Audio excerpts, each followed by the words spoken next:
wanted to talk about this because I think this is arguably the most unpredictable king and queen of the ring ever. And I have enjoyed these first round fatal four-way matches. We got semifinals part one last night on Raw. We're going to get the semifinals part two on SmackDown. And right now, you cannot tell me who is winning the king of the ring and who is winning the queen of the ring. It feels like Oba is going to be in a position to win it. And then a certain beast incarnate is going to cost him, and that's how they're going to get to round 3 at SummerSlam, which will most likely mean it's going to be Jey Uso versus Roman Reigns, which I personally don't care about that match. If that's the case, I don't love that they're going back to this whole bloodline stuff, but that's not for that part's not for me. In terms of the Queen of the Ring, I would like to see Io Sky win it. I would love to see Io versus Liv Morgan at SummerSlam. That would be my preference. But I am completely on somewhat opposite sides of you. Because there's a lot of different ways you can do this, right? So we know Obafemi is going to be in the finals. He beat Dominic Mysterio last night on Raw. We believe, and I think everybody does, that Jey Uso is going to find a way to defeat Javon Evans, whether it's the Vision interference, whether it's LA Knight accidentally trying to cost Jey Uso the match and he doesn't. But Jey Uso is going to win the SmackDown side, and you're going to get Jey Uso versus Obafemi in the finals. There's a lot of different ways you could go about this. Oba could defeat Jey, and you could do a scenario where Oba's got to go through Brock night 1 and Roman night 2, which if you do that, I don't know who you would put in front of Obafemi, so I don't know if you want to do that. If Jey wins the King of the Ring, he could go after Roman. Maybe he doesn't go after Roman. He could go after Cody. But what if Cody's not even the champion after Friday night? What if you do Jey Uso versus Gunther? I mean, it's a reasonable match. We've seen that match already at WrestleMania. Okay, we've seen Jey Uso versus Roman Reigns. I know. I don't really want to see that match again. So, you know what match I do think is interesting and compelling, and a match that I do think is theoretically on the board? Jey Uso as the King of the Ring winner against the undisputed WWE champion Sami Zayn. I could see it. I will say, out of everything going on in WWE right now, to me, that's the best story. Is everything with Sami Zayn, Cody Rhodes, and Gunther. And I could totally see. I could see a scenario where Sammy F's up the match with Cody and Gunther. There's no finish, and it leads to a triple threat match at Night of Champions. Which, if they do that, I would absolutely watch that match. I think that would be great. And Cody hits Gunther with a crossroads. Cody thinks he's going to win. Sammy overkicks Cody. Sammy wins the championship. Yeah, I wouldn't want them to go right into the Sammy-Cody feud from there. Well, no, I don't think you have to. I think the story could be, what if Sami Zayn is the champion, who is the last original good guy in WWE? That's his new gimmick. Love this. I love this gimmick, by the way. This is one of WWE's. I've crapped on WWE a lot. I have. But everything they're doing with Sami Zayn right now, I absolutely love it. This is some of the best work I've seen from WWE in a while. I love the last real good guy character from Sammy. I love Johnny Gargano as the one guy that'll listen to him because he's laying down on a bitch. And Candice LeRae is in the background. I love this.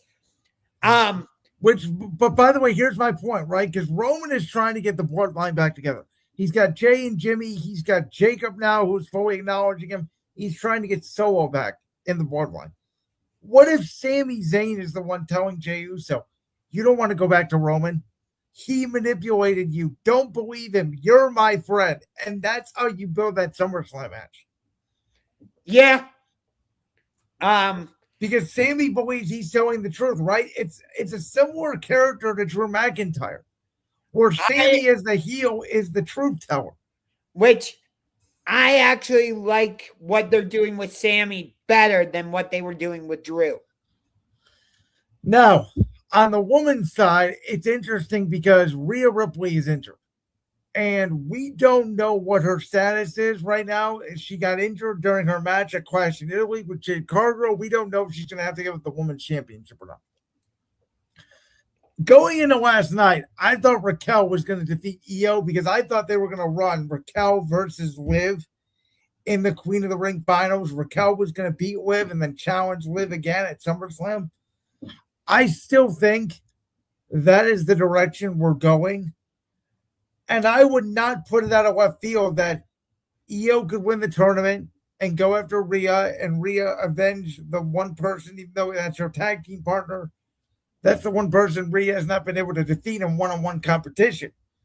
But also, if by chance Rhea Ripley's hurt and she has to give up the championship, I could see a world where Charlotte actually wins the Queen of the Ring, because there's a rumor out there that they want to do Charlotte versus Jade for the Women's Championship.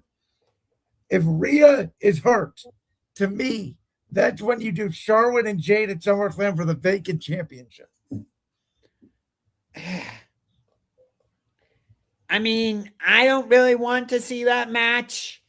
Neither Charlotte nor Jade really do anything for me. The women's Queen of the Ring tournament hasn't really been that interesting to me.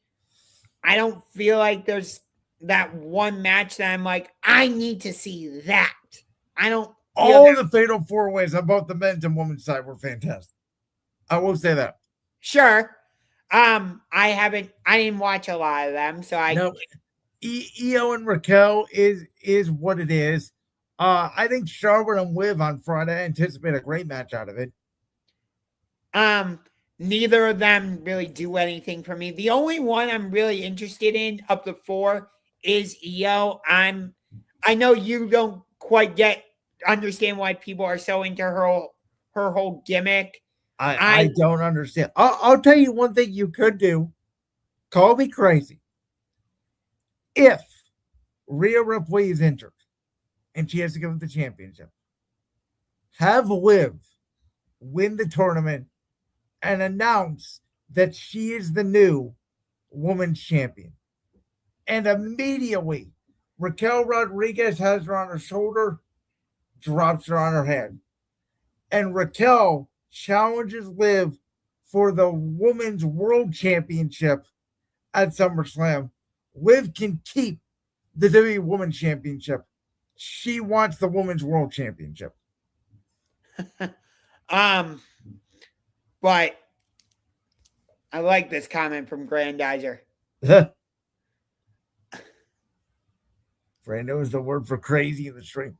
I mean, that's what I'm kind of thinking, because I don't know. I think Rhea's injury puts a whole wrench in everything. It does. It seems like Roxanne is eyeing Liv's title. See, I don't think that. I think they're sort of teasing it, and I think in the end, Raquel is going to be the one to turn baby, and Roxanne is going to stay heel with Liv, Dom, and JD. Which I'm glad they got Finn Balor away from the Judgment Day. It was time. What do you mean Judgment Day 2.0 is back on SmackDown? Our Truth said so. By the way, can I just say this?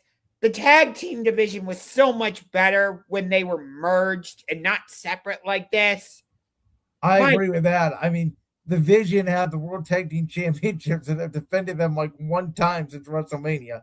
Yeah, I can't even remember the last time Damian Priest and R-Truth defended the tag team titles. They defended them a couple weeks ago against MFTs in that rematch, and now they're facing them again this Friday, actually.